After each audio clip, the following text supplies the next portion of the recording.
बने का हाल चाल रखा। प्रदेश को चलाने के लिए 1 महीने तक का भी पैसा नहीं था। मैंने कहा कि इस प्रकार की व्यवस्था कैसे चलती रहेगी।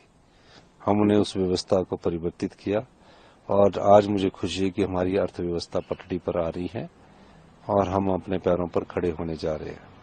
हमने नियम बदल दिए, 100 के करीब नियम और कानूनों में बदलाव किया और आज हमने सब प्रकार की जो आर्थिक चुनौती थी उसे पार करके अर्थव्यवस्था पटरी पर लाने की जो कोशिश की थी वो सफल हुई है।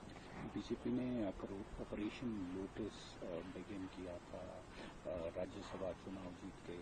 क्या आपको लगता है वो लोग अभी भी एक्टिव हैं और वो जिस तरह की जो घटनाएं घटी, चाहे वो मस्जिद हो, चाहे राष्ट्रीय स्तर पे हिमाचल की जो चीजें उठी, चाहे वो किसी भी तरह की इवन समोसा तक के इश्यूज उठाए गए, तो किस तरह से आप पूरी और आपने इसको किस तरह से पार किया?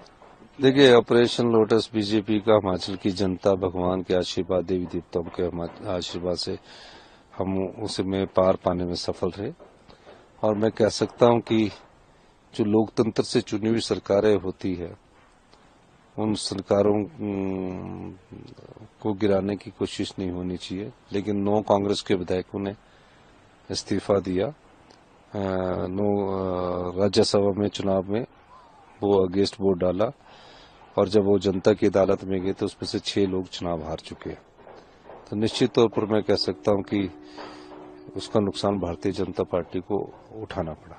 बीजेपी प्रोटेस्ट कर रही है 2 साल के इस अवसर पर, वो कह रहे हैं सेलिब्रेशन के लिए। नहीं, बीजेपी प्रोटेस्ट नहीं, बीजेपी अपना शक्ति प्रदर्शन कर रही है। 5 भागों की बटी हुई बीजेपी अलग अलग गुट का अपना प्रतिनिधित्व कर रही है और शक्ति प्रदर्शन करके ये साबित करने की कोशिश कर रही है कि मेरी शक्ति प्रदर्शन में ज्यादा लोगों की संख्या जुटी, मैं लीडर हूं। तो इस प्रकार की 5 गुटों में बीजेपी बटी हुई है और कुछ सर्वाइवल की लड़ाई लड़ रहे हैं।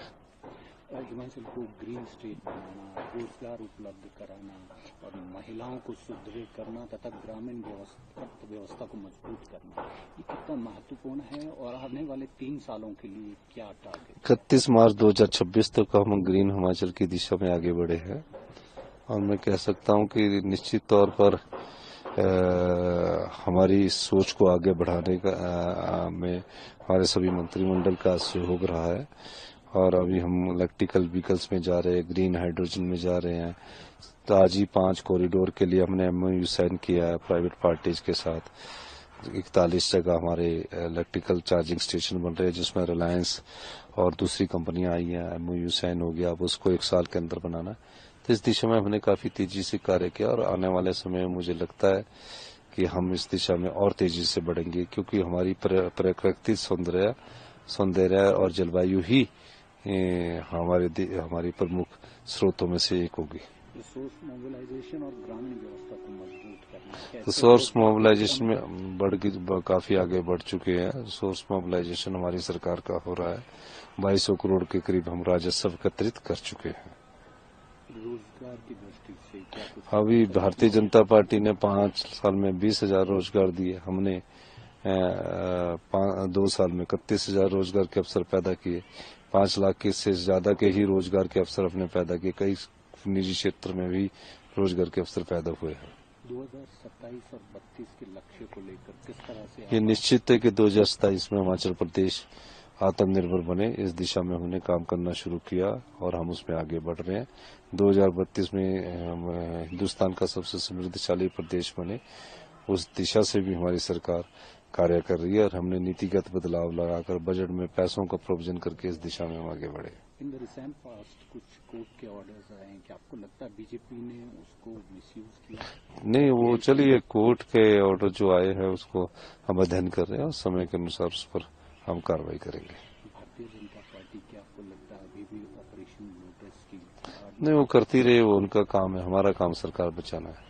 में सिर्फ जो कल का कार्यक्रम होना है, 2 साल पूरे होने हैं, इसमें स्कीम्स भी लॉन्च करने वाले हैं, 6 अलग अलग स्कीम्स होंगी। किस तरह से अगले 1 वर्ष और 3 वर्ष के लिए टारगेट रखा जाए? वो हमारी अगले बजट की योजना में आपको नजर आएगा।